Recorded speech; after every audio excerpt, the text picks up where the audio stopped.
And I first became aware of the relationship between my attitude and what actually happened during the course of a regular day. I first became aware of that 10 years ago, maybe. And there was one very miserable, frustrating, painful event that finally brought me to my senses. It's like it slapped me around until I finally woke up and realized what I was doing to myself. It was my day off, and yet for some reason I woke up in a sour mood. Why would anybody wake up in a bad mood on their day off? I've got a hint that I may mention later, but it was bad. I walked into the kitchen and Melina said, "Hey, do you mind if I fix some pancakes?" "No, I don't mind. Go ahead." Ate my breakfast, went for a walk. Now, this was back before our cell phones were so advanced that we could listen to recordings, music, speeches, audiobooks, whatever, on our cell phones. So I had a little MP3 player, which I really didn't understand. It was an aggravating little contraption, but it worked. And so when I go for a walk, when I go for a drive, pretty much anytime I'm exercising, I'm always listening to something, something educational, something inspirational, and I tried it that day. And I was going to intentionally listen to something, to a speaker who always seems to lift my spirits. But I was angry as I shuffled through the door looking for that thing. I put it on and got my earplugs in and started out the door, and about the time I went out the door, the thing froze up. Just wouldn't do anything. I couldn't even turn it off. All I could do is throw it back in the drawer and let the battery wind down. I thought, well, what am I going to do? I know, I'll go for a horse ride. That'll make me feel better. So I grabbed my then little boy, Jake. I said, "Let's ride." Now that was a fundamental mistake.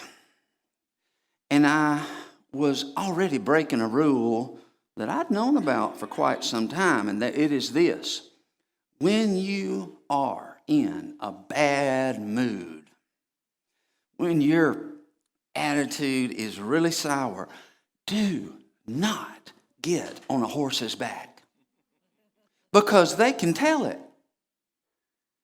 You don't even have to say anything. You don't even have to raise your voice. You don't have to hit them. You don't have to spur them. They can feel it, and they react. And they start giving it back to you. And that's what happened as we rode along the trail. We came to this place where a big log was in the trail. And I tried to go around it, which meant having my horse step through some really deep mud. It sunk way up to his ankles. And I could tell he really didn't want to go. His unsure footing. But I just spurred him, and I popped him on the back to make him do it. That rascal reared up, turned over backwards, and he and I both fell right in the mud. Curses foiled again. It was awful. It made me so mad. I decided to teach him. Now, you think I probably gave him a whipping. I did not. I did what you basketball and football coaches do when your team messes up. You run them almost to death. You make them run suicides, laps. You make them run till their tongue is hanging out. And that's what I did with this horse.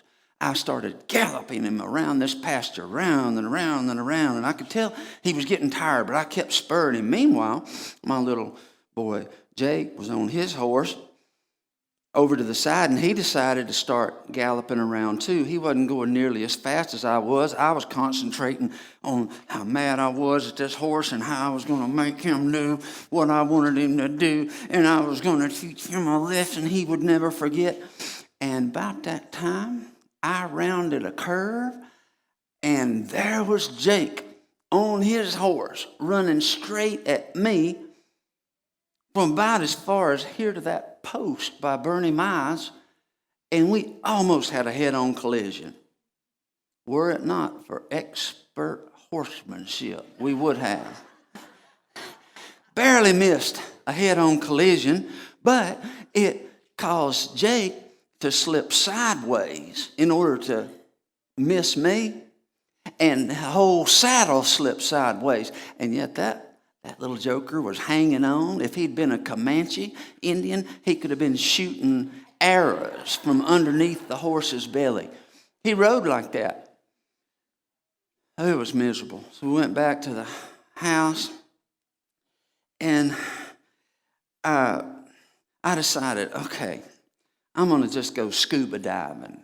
I'm going scuba diving. Now, that sounds crazy, doesn't it? Going scuba diving. I lived in Oklahoma. Actually, I was taking scuba lessons at that time in Lake Tenkiller. So I went up to the lake, put on my mask, and somehow or another, as I was putting it on, the glass cracked from top to bottom, straight down.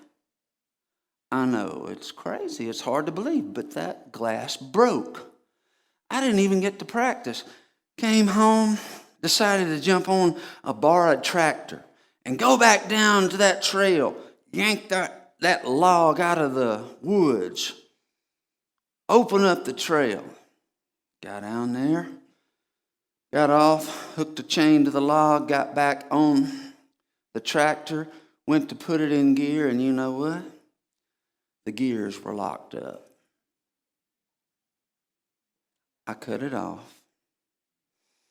I stormed home, and as I walked up my driveway, I noticed the dogs had torn our trash completely and strewn it everywhere. What was happening that day?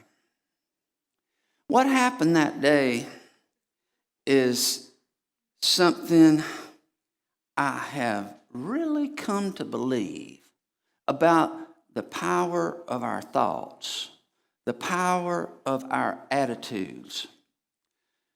You see, what we think about most tends to be what we get.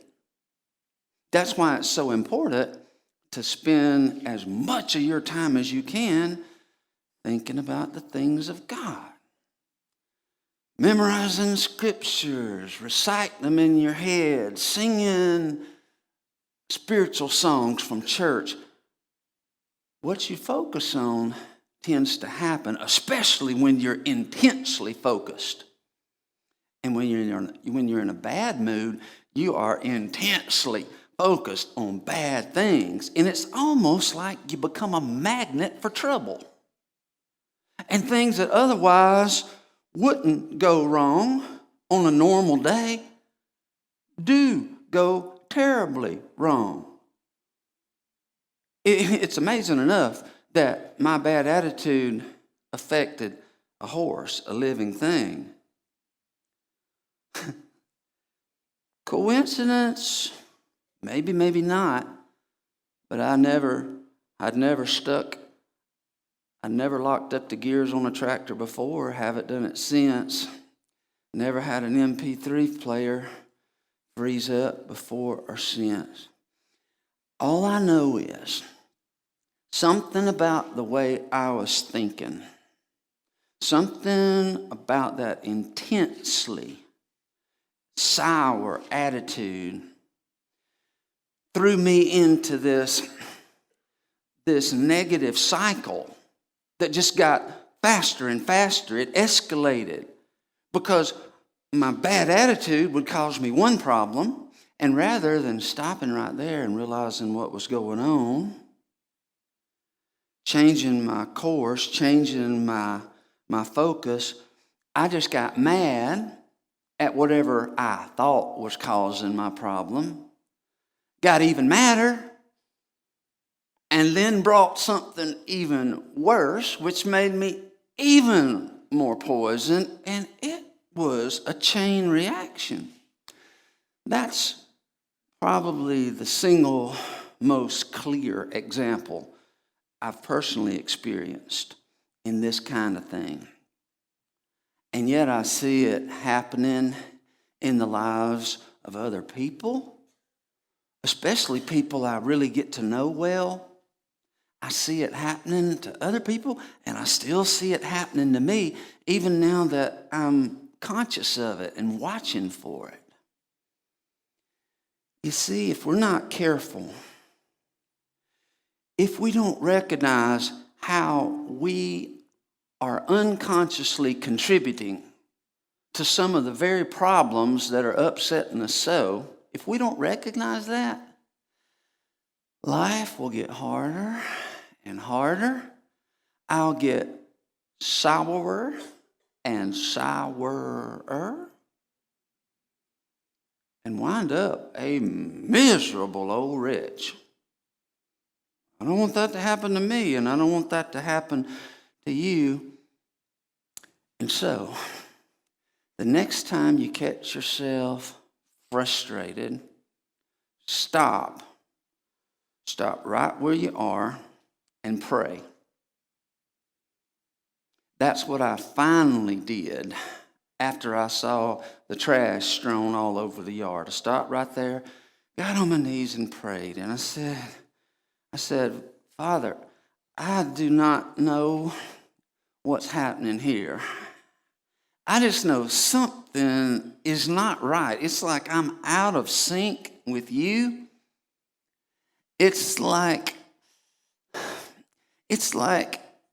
I'm caught up in this negative chain of events and I don't know how to get out, but help me, God. And as I knelt there, it was as though the scales began to fall off my eyes and I saw myself as I was. And I wound up confessing. Not only confessing and asking forgiveness for the way I'd set a bad example for my son, for the way I'd snapped at my wife, for the way I'd locked my friends' tractor gears up. But all of those were just the effect. Mainly, I had to focus on the cause, which was my own stinking thinking.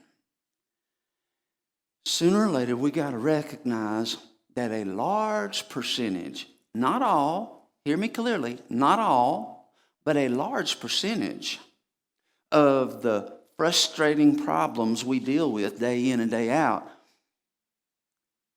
are partly because of things we're doing and thinking without even realizing it. Years ago, a man named James Allen wrote a book based on the proverb that says, as a man thinketh in his heart, so is he. I recommend you get that book. It's out of print, I would guess, but I know you could find it used on Amazon. And here's what he said, what James Allen says. People are anxious to improve their circumstance, but they are unwilling to improve themselves. Everybody wants God to help them change their circumstance. As long as that's where you operate and the way you think, not only will your circumstances not improve, you will stay stuck at a very immature level of Christianity in which you think and you really believe that the world's against you and that half the people in it are out to make your life miserable. All the while, not recognizing the things you're thinking, your attitude that is coming out and coming across to other people, and perhaps horses and machinery and dogs, all without you realizing it. I first had this light flicker on back when I was in my early 20s. And I say flicker because all it did was get my attention. It didn't really teach me the lesson. It just caught my attention. You see, I have this really good friend. He's a Alabama game warden. He and I went to high school together. We were close friends. We roomed together in college. He'll come to Arkansas and spend a week. We talk 3 or 4 times a week. Very, very close. And he and I always tried to work together. And so we had a bunch of jobs at the same place. First of all, it was at my father's tire store. And then we went to Glacier National Park in Montana. We worked there. We worked the next year at the Grand Ole Opry. We all making cokes, not singing. We worked at the Grand Ole Opry, and we worked at this amusement park in Pigeon Forge called Magic World, and we got to run this little kiddie roller coaster all day long. And then after that, we worked our last job together, which was at a state park. But in all those jobs, the same pattern emerged. If we were there long enough, it always happened. Before long, the boss and the coworkers started disliking me, and they started liking him more and more. And they gave him more and more responsibility and respect, whereas I seemed to get less and less and less. And after 5 or 6 jobs like that, it finally flickered through my mind, what if it's me? And I knew in my gut that it was me. I was very insecure, and therefore I was very defensive. I was easily offended by things other people said and did. I got mad and developed grudges against people just because they were there and I didn't like them. Unconsciously, making my life so much harder than it had to be. But I'm not the only one who's ever done that. I'm looking at a room of people who've all done that at one time or another, probably multiple times. You might even be doing it right now, at this point in your life, and don't even realize it. But you will by the time we're done today. Don't feel bad, though. You're not the first, and you won't be the last. The children of Israel did this. It talks about them in the scriptures. The book of Numbers.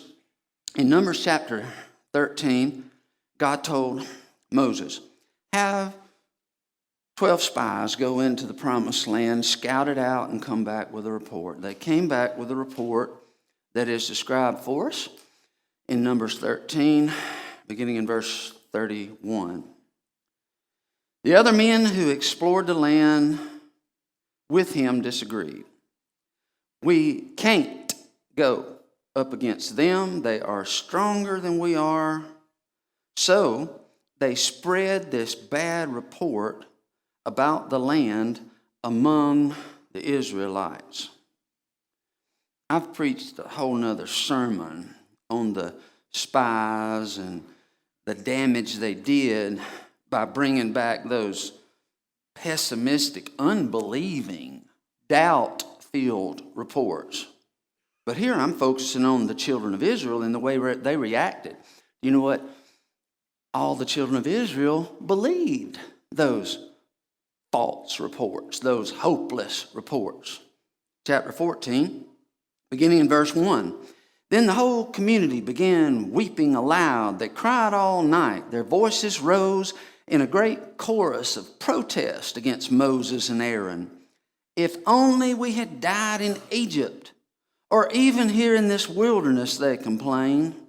You see, when people start getting negative attitudes about whatever it is they're doing, one of the first things that pops into their mind, I should have never done this in the first place. I shouldn't even be here.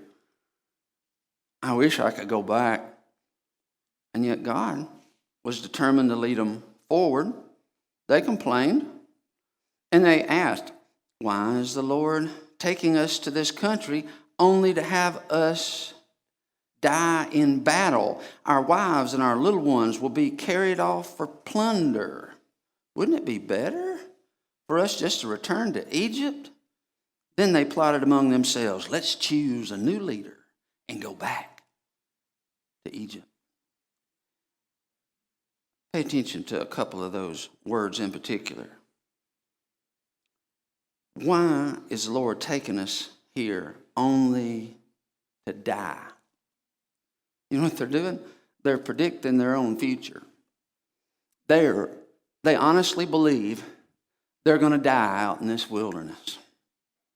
Even though God has done so much in their midst, He's brought them so far, and He wants to take them so much further, they're having a bad day. Their attitude gets sour. We're going to die here.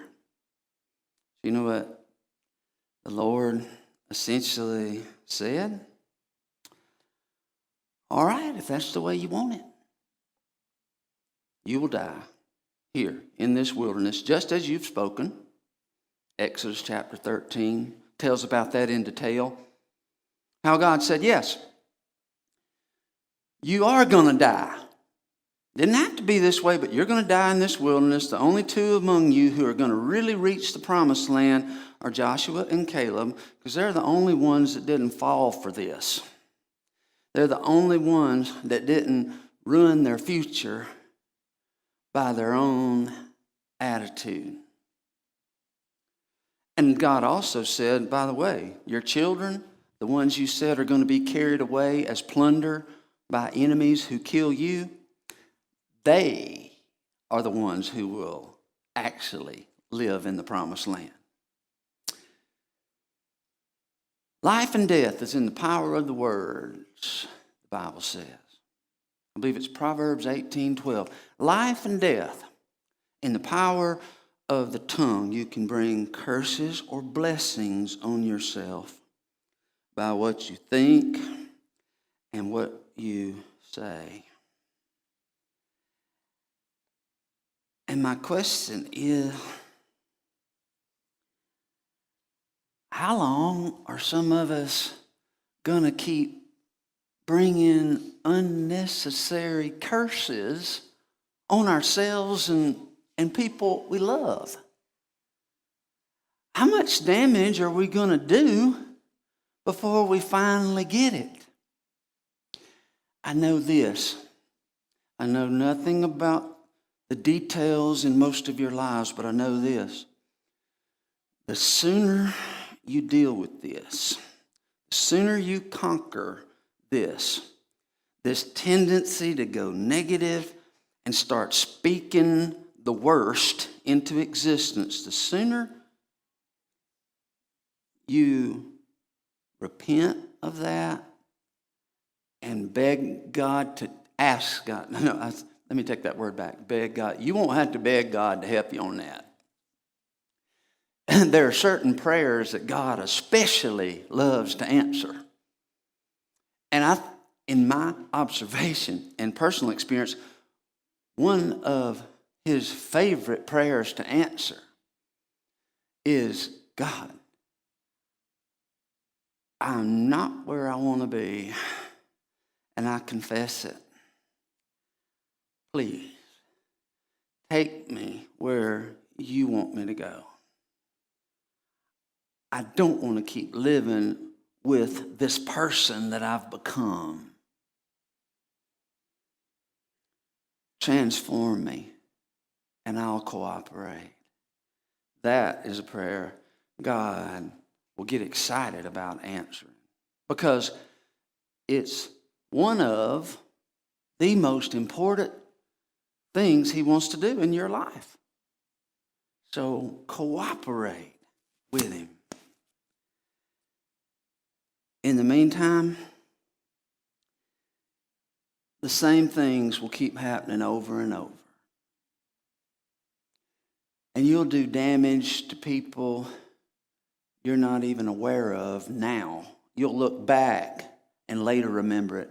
When I look back on this time in my life, 10 or so years ago, as I was thinking through this message, I got to asking, what else was going on in my life at that time when I totally lost it? When I was waking up in bad moods, and when I was bringing all sorts of negative stuff onto myself. What was going on in my life? And boom, it hit me. That was the 6-month period when I was having a very difficult time with another person. And we were at odds. And we were both struggling against the other because we both thought the other one was the bad guy.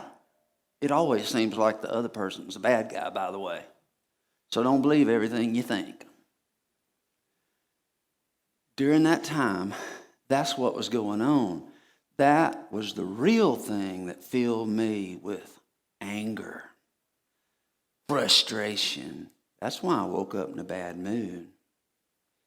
But do you know what else happened during that time? One of my sons, strangely, slipped into the most rebellious 3 or 4 months of his life. He was very young, so it could only be so bad. But it was as bad. It was the worst he's ever behaved. It's the most defiant, the most rebellious he's ever been. I never said any of these, told him about my negative attitude toward the person I was at odds with. I never told him anything about that. He didn't even know that was going on. But he lived in my house. He breathed the same air I was breathing. And he soaked in that sour spirit. He absorbed the negativity that was just all over the place in our home during that time. Only now do I look back and realize the unconscious damage I was doing then. So look at your life now. You can't know exactly how each thing is going to affect everybody every time, but know this. If your thinking is stinking, and your spirit is sour, and your thoughts and attitudes are predominantly negative, you are doing possibly permanent damage to yourself, people around you. Open your eyes and open them today.